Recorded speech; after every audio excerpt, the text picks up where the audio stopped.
आज के इस कारगिल विजय दिवस के अवसर पर मंच पर विराजमान हमारे भारत सरकार में राज्य मंत्री और विशेष करके रक्षा राज्य मंत्री सम्मानीय संजय सेठ जी, हमारे कारगिल के वेटरन और जिन्होंने कारगिल में युद्ध में भाग लिया, ऐसे हमारे लेफ्टिनेंट जनरल JS नयन जी, हमारे कर्नल VN थापर जी, मिसेस वृंदा थापर जी, कैप्टन अखिलेश सक्सेना जी, कर्नल गोपाल जी और यहाँ उपस्थित हमारे कारगिल से जुड़े हुए और भारत के रक्षा से जुड़े हुए हमारे ऑफिसर्स, हमारे वेटरन्स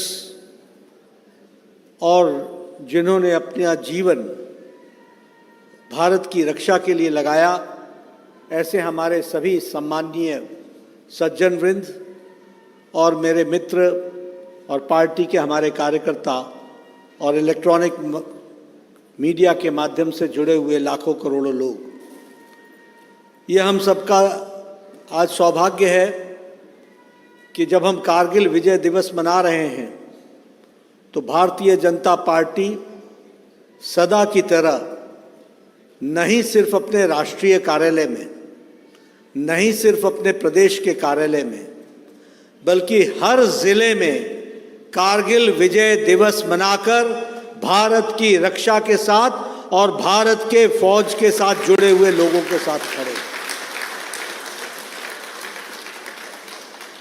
भारतीय जनता पार्टी का एक एक कार्यकर्ता आज अपने ज़िले में, अपने इलाके में, अपने फौजी भाइयों के साथ, देश के रक्षकों के साथ, जांबाज शूरवीरों के साथ आज ये गर्व के साथ कारगिल दिवस मना रहा है और कारगिल विजय दिवस मना रहा है।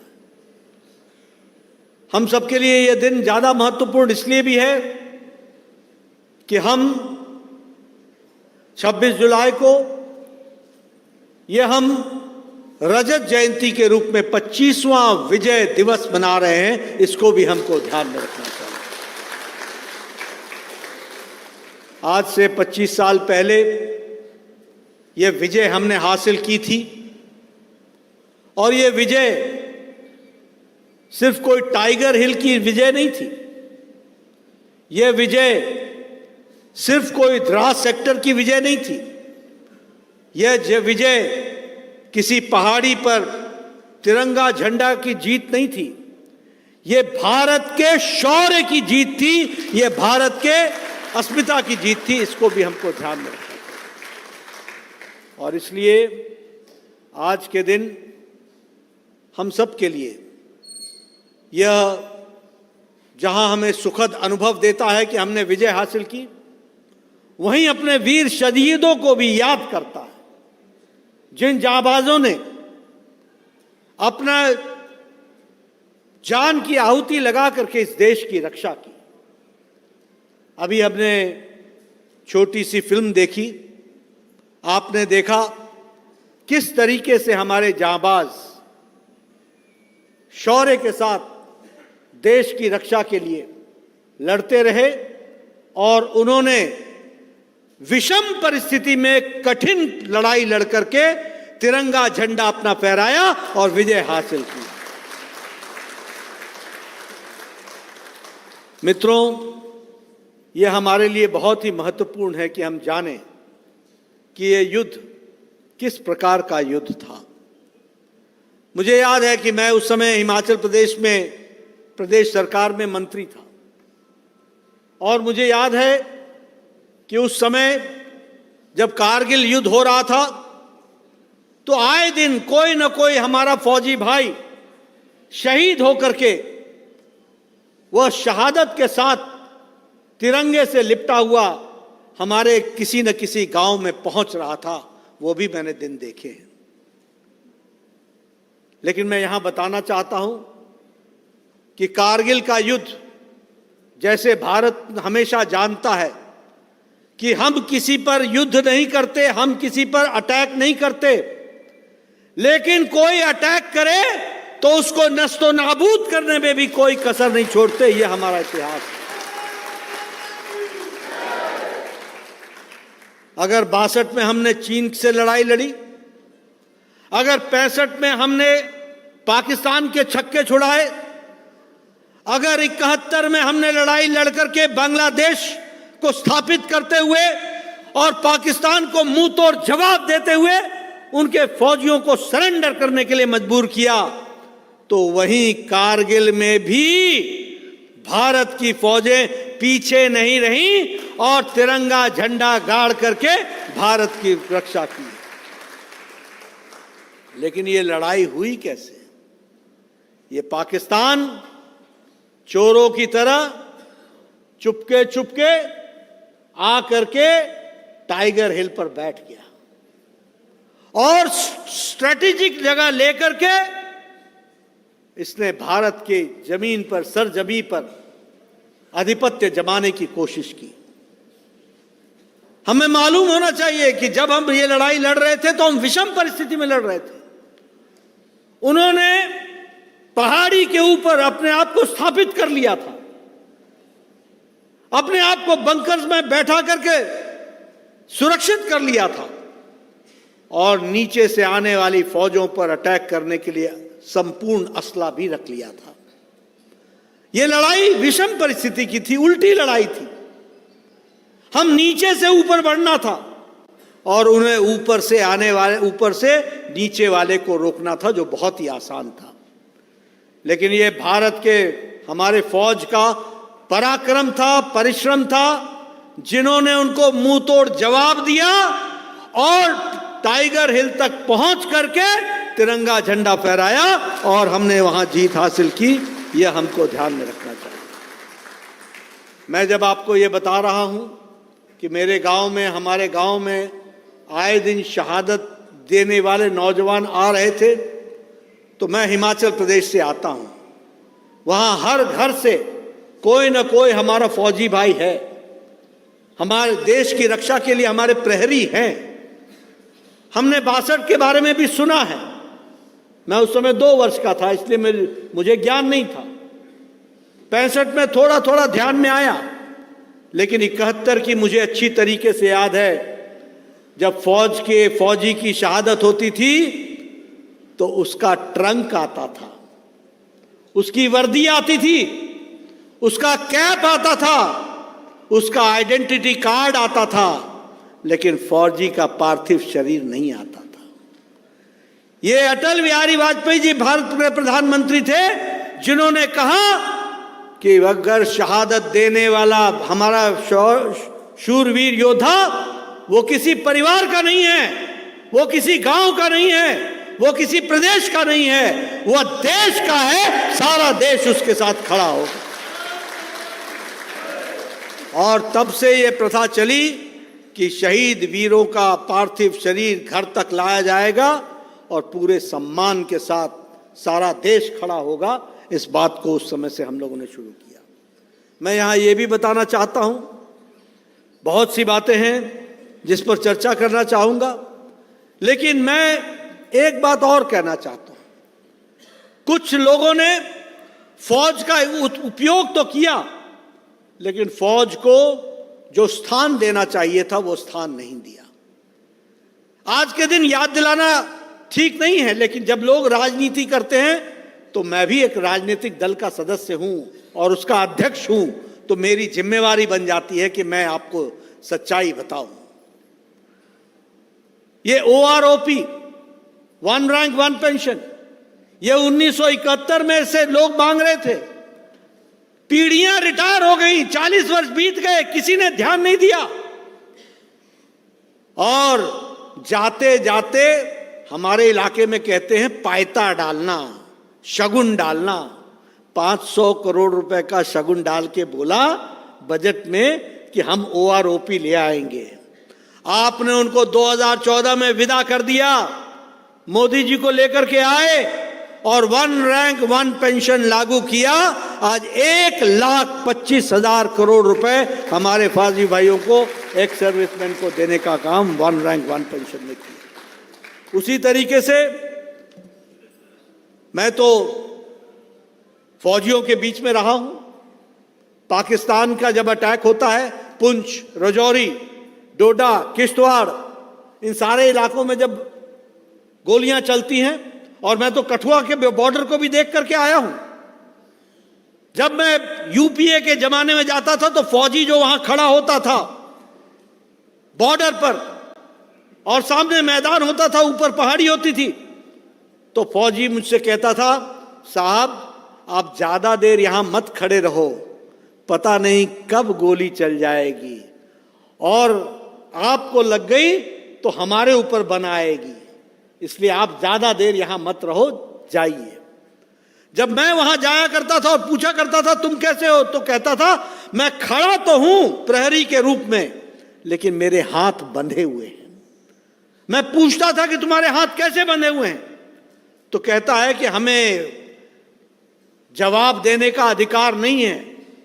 जब गोली चलती है तो मैं नगरोटा को इन्फॉर्म करता हूं, नगरोटा चंडी मंदिर को इन्फॉर्म करता है, मैं फौजी भाषा में बात कर रहा हूं, और चंडी मंदिर दिल्ली को इन्फॉर्म करता है, और दिल्ली इन्फॉर्म करता है रुको, जब कहेंगे तब जवाब देना।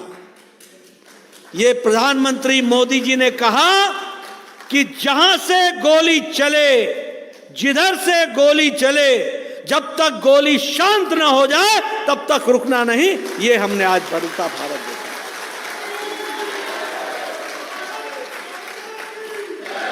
और इसीलिए आज जम्मू कश्मीर में किसी भी घोषित टेररिस्ट की उम्र 1.5 सप्ताह से ज्यादा नहीं है, 1.5 सप्ताह से ज्यादा नहीं। आप सुन रहे होंगे आज खबरें, कभी आतंकियों के लिए घेरा डाला, 2 दिन बाद आप सुनते होंगे 4 आतंकियों को ढेर कर दिया। यानी अब हम रुकते नहीं हैं जब तक हम मामला समाप्त नहीं करते। ये आज भारत है, इसको भी हमको ध्यान में रखना चाहिए। मैं यहां जब आपसे इस बारे में चर्चा कर रहा हूं तो मैं बहुत सी बातें आपके सामने रख सकता हूं, लेकिन कुछ बातों की तरफ तो जरूर मैं ध्यान दिलाना चाहूंगा। यही फौज थी, इसी फौज के बारे में एक समय में एक डिफेंस मिनिस्टर कहता था कि चाइना के सामने सड़क ना बनाना ये इसलिए है कि उनको आने में सुविधा ना हो, इसलिए हम सड़क नहीं बनाते। यानी ये मान लिया था कि वो आने के लिए तैयार बैठे। आप देखिए क्या सोच थी। आज मुझे खुशी है आपको बताते हुए, आप लोग आए दिन सुनते होंगे मिग प्लेन हमारे प्रैक्टिस में उसका एक्सीडेंट हो गया, वो ऑब्सोल्यूट हो रहे थे, किसी ने ध्यान नहीं दिया। जब भी हम कोई प्लेन खरीदने जाते थे तो प्लेन की चर्चा बाद में होती थी, घोटाले की चर्चा पहले हो जाया करती थी। और आज मुझे खुशी है कि 36 राफेल फाइटर एयरक्राफ्ट्स आज इंडियन एयरफोर्स के बेड़े में हैं। मोस्ट मॉडर्न फाइटर एयरक्राफ्ट आज मोदी जी के नेतृत्व में। 28 अपेचे अटैक हेलीकॉप्टर्स हमारे पास हैं, 15 चीनूक हेलीकॉप्टर्स आज हम लोगों ने खरीद लिए हैं। सरफेस टू एयर मिसाइल और वो MR-SAM यह भी हम लोगों ने हासिल कर ली है। 145 अल्ट्रा लाइट हाउसर भी हम लोगों ने खरीदे हैं। 100 KN वज्र आर्टिलरी गन्स यह भी हम लोगों ने ऑर्डर किया हुआ है, और 1.86 लाख बुलेट प्रूफ जैकेट्स हम लोगों ने लिए हैं। और मैं बताना चाहता हूं कि 2014 में हमारे पास बुलेट प्रूफ जैकेट्स नहीं थे। आज Bharat bullet proof jackets export कर रहा है, दुनिया को दे रहा है। यह आज परिस्थिति आकर के खड़ी है। 5 लाख से ज्यादा AK-203 असॉल्ट राइफल्स को रिप्लेस कर दिया गया है। ये असॉल्ट राइफल्स हमारे पास 22 साल पुरानी थी। मैं यहां आपको यह भी बताना चाहता हूं बॉर्डर एरिया के बारे में कि लगभग 14,450 मीटर्स की बॉर्डर पर ब्रिजेस बने हैं, डबल लेन ब्रिज बने हैं। आप सब लोग वहां, आप लोगों ने देश की रक्षा की है। आपने वो तस्वीर देखी होगी जब आर्मी का कॉन्वॉय जाता था तो आगे 1 टनर होता था जिस पर हरी झंडी होती थी, और 50 3 टनर और 2 टनर और 1 टनर के पीछे एक लाल झंडी वाला चलता था टनर, और सारी सड़क को रोक दिया जाता था, ब्रिज को रोक दिया जाता था, तब क्रॉस करते थे। आज हजारों, 4000 से ज्यादा किलोमीटर की सड़क अरुणाचल प्रदेश से लेकर के लद्दाख तक बनकर के तैयार हुई है, ऑल वेदर रोड बनकर के तैयार हुई है, और आज हमारे फौज 1.5 दिन के अंदर बॉर्डर पर पहुंच सकती है। यह परिस्थिति आकर के खड़ी हुई है। दरबुक श्योक दौलताबेग ओल्ड रोड जो है वह भी कंप्लीट हो गई है।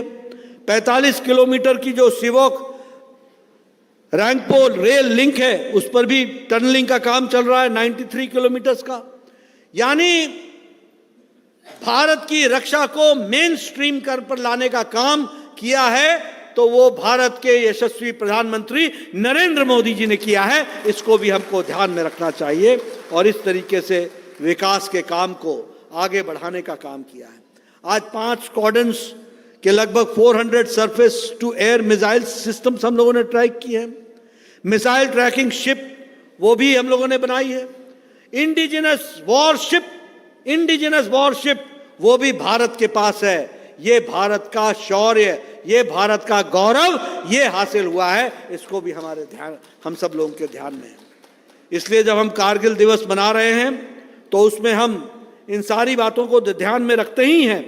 मैं यहाँ ये भी कहना चाहता हूँ कि हमारा डिफेंस एक्सपोर्ट हम अब खरीदते कम है और दुनिया को देते हैं।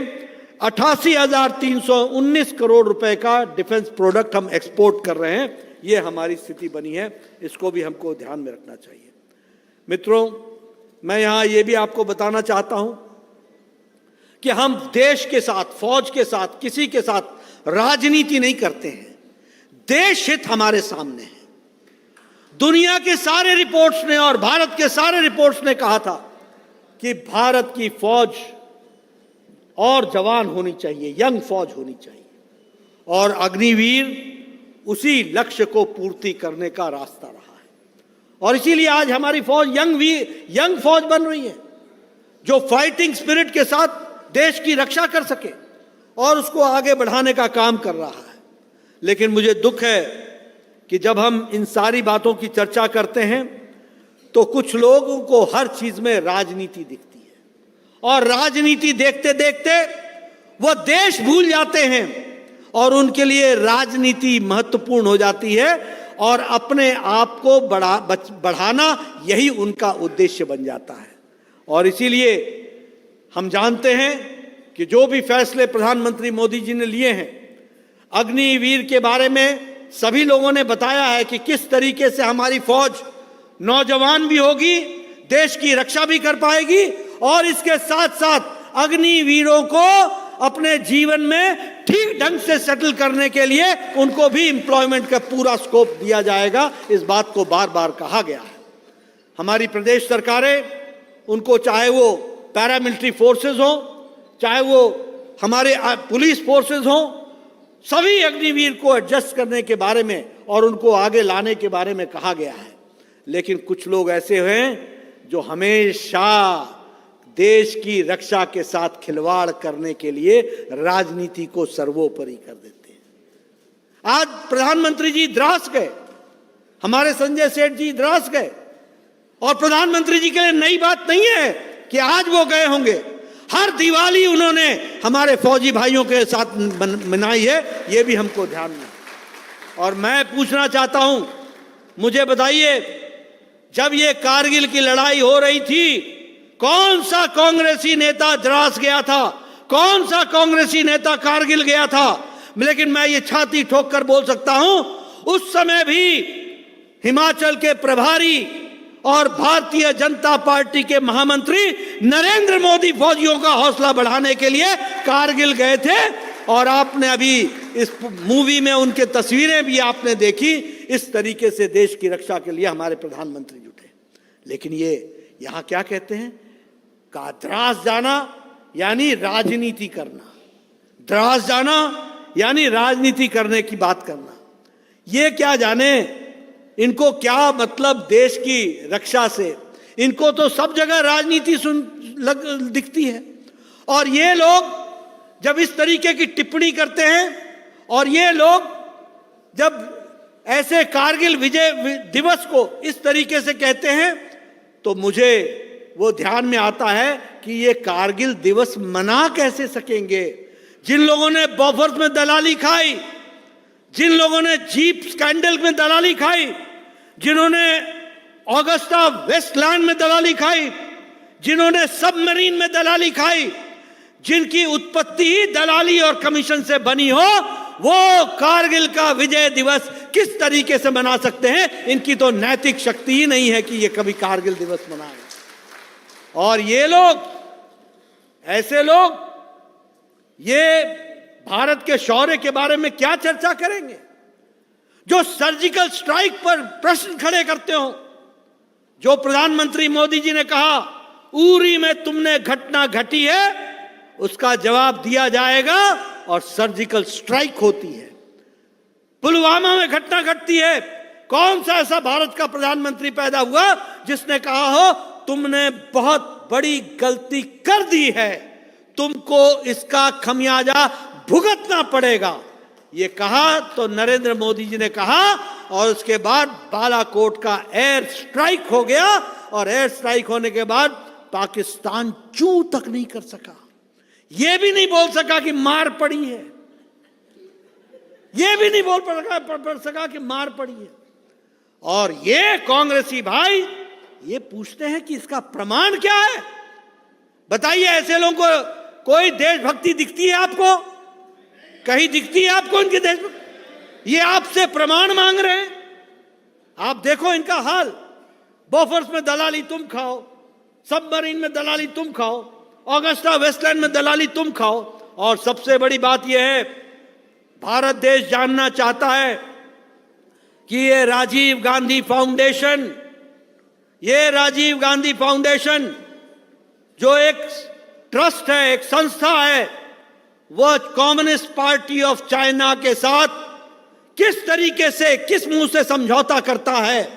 और देश जानना चाहता है कि राजीव गांधी फाउंडेशन के साथ श्रीमती सोनिया गांधी का क्या संबंध है, राहुल गांधी का क्या संबंध है, प्रियंका गांधी का क्या संबंध है। तुम देशभक्ति समझा रहे हो, तुम राजनीति की बात कर रहे हो। आज कारगिल विजय दिवस के अवसर पर जहां इन लोगों को आत्मचिंतन करना चाहिए, सोचना चाहिए कि आप प्रधानमंत्री मोदी जी का विरोध करते करते देश का विरोध करने लगे हो, देश की रक्षा के साथ खिलवाड़ करने लगे हो और दुनिया को जवाब नहीं देते हो कि तुम्हारा चीन की कम्युनिस्ट पार्टी के साथ कौन सा संबंध है, कितने पैसे तुमने लिए हैं चीन की कम्युनिस्ट पार्टी ऑफ चाइना से, कौन सा फंड लिया है, कौन सा कार्य चला रहे हो उनके साथ। ऐसे लोग जब देशभक्ति की बात करते हैं तो शायद हमारे वीर जवानों के ऊपर एक तरीके से वो उनके जो घाव होंगे उनको वो ताजा करने का प्रयास करते हैं। मैं मित्रों एक ही बात कहना चाहूंगा, भारत की सरकार और हमारे प्रधानमंत्री मोदी जी देश की रक्षा के लिए हम सब लोग समर्पित हैं और देश का 140 करोड़ देशवासी आपके साथ खड़ा है। और आज जब हम कारगिल विजय दिवस को याद कर रहे हैं तो इसके साथ साथ दुनिया को संदेश प्रधानमंत्री मोदी जी का है, ना आंख झुका के बात करेंगे, ना आंख उठा के बात करेंगे, आंखों में आंखें डाल के बात करेंगे और उस तरीके से हम विकास करेंगे। इसलिए आज मैं आप सब लोगों को, शूरवीरों को, हमारे थापर साहब यहाँ बैठे हैं, हमारी माता मैडम थापर जी बैठी हैं, मैं आपको एक ही बात का आश्वासन दिलाना चाहूँगा कि हमारे कैप्टन थापर सिर्फ आपके सपूत नहीं थे, वो देश के सपूत हैं और उनकी शहादत कभी भूली नहीं जाएगी। हम सब लोग आगे इस बात को ध्यान में रखेंगे। आज इतना ही कहते हुए, आज हम जहां उन वीर शूरवीरों को याद करते हैं, वही अपने फौज पर, अपनी आर्मी पर, अपने एयरफोर्स पर, अपने नेवी पर गर्व करते हैं और देश उनके हाथों में सुरक्षित है। इस विश्वास के साथ हम विजय कारगिल दिवस मना रहे हैं। आप सबको बहुत बहुत शुभकामनाएं।